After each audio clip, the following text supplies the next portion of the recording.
Buenos días, iglesia. Esta mañana compartiré la palabra con ustedes desde el Antiguo Testamento y vamos a ir al segundo libro de Samuel, los capítulos 4, 5 y 6. Vemos tres etapas, tres situaciones diferentes en cada uno de estos capítulos. En el 4 muere el último de los descendientes de Saúl.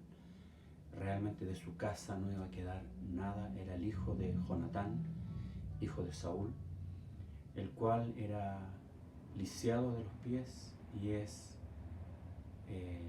asesinado en su cama por dos de sus siervos. Trágica su historia, trágico el final, pero no menos cierto de que Dios hace su justicia, hace su voluntad, y a pesar de que David había prometido guardar la descendencia tanto de Saúl como de Jonatán, no puede hacerlo porque no mueren por su mano. En el capítulo 5, David es proclamado rey y se une entonces, después de mucho tiempo, esta división que había entre las tribus. Por un lado las tribus de Israel y por otro lado Judá, dos reinados que iban ahí como en paralelo. En este momento se unen y David empieza a reinar.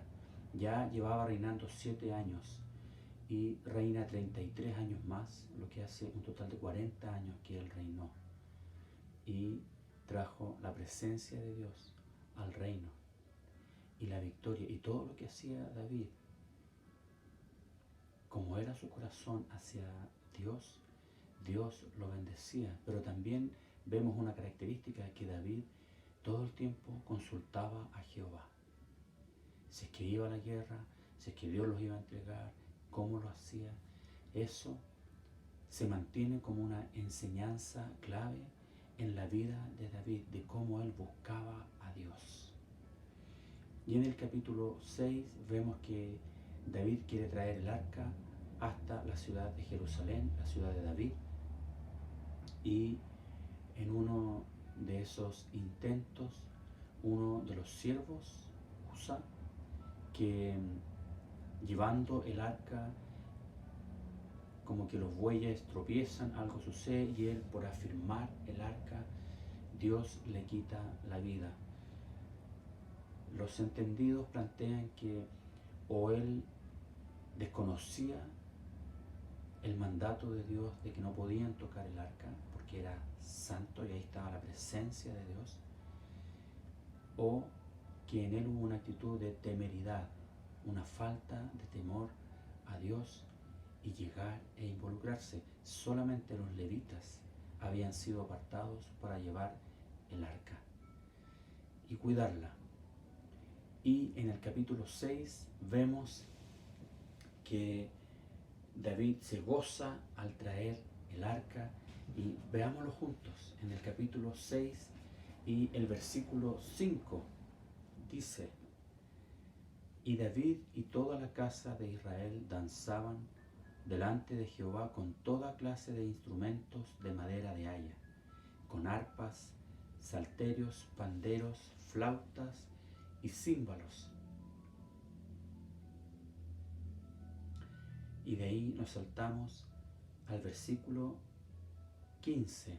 Así David y toda la casa de Israel conducían el arca de Jehová con júbilo y sonido de trompeta. Cuando el arca de Jehová llegó a la ciudad de David, aconteció que Mical, hija de Saúl, miró desde una ventana y vio al rey David que saltaba y danzaba delante de Jehová, y lo menospreció en su corazón.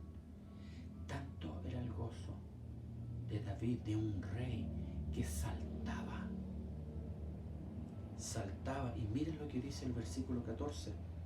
Y David danzaba con toda su fuerza delante de Jehová, y estaba David vestido con un efod de lino.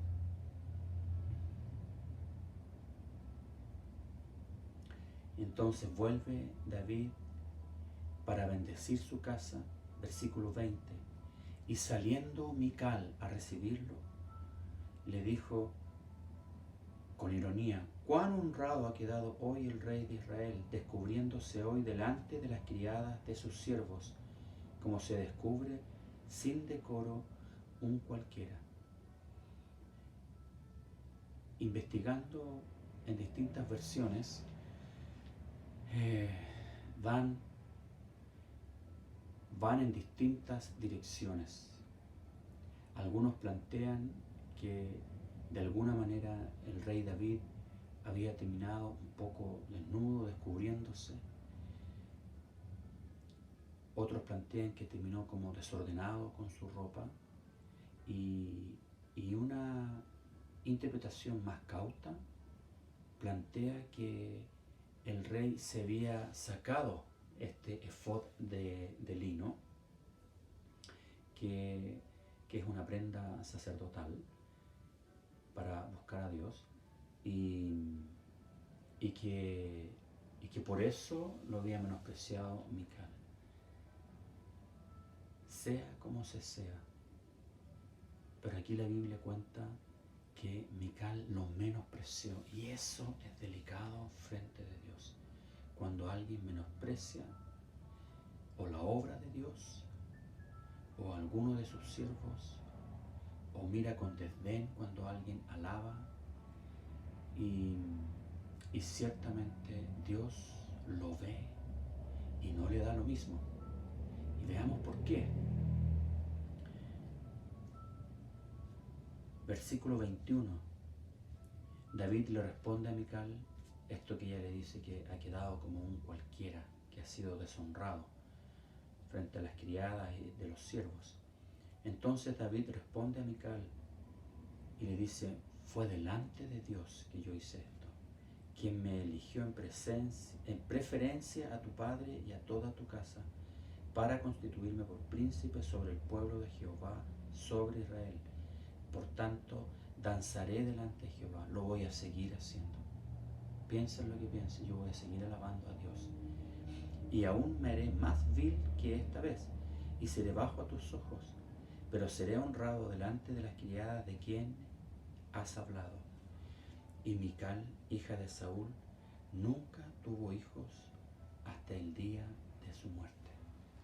Es decir, como plantean algunos autores, Dios la juzgó por haber menospreciado al ungido de Jehová, por haberle hablado con ironía, y en el fondo haberse como burlado de alguien que danzaba a Dios. Tema que para Dios es delicado. Que Dios los bendiga, querida iglesia, y seguimos compartiendo la palabra día a día. Nos vemos.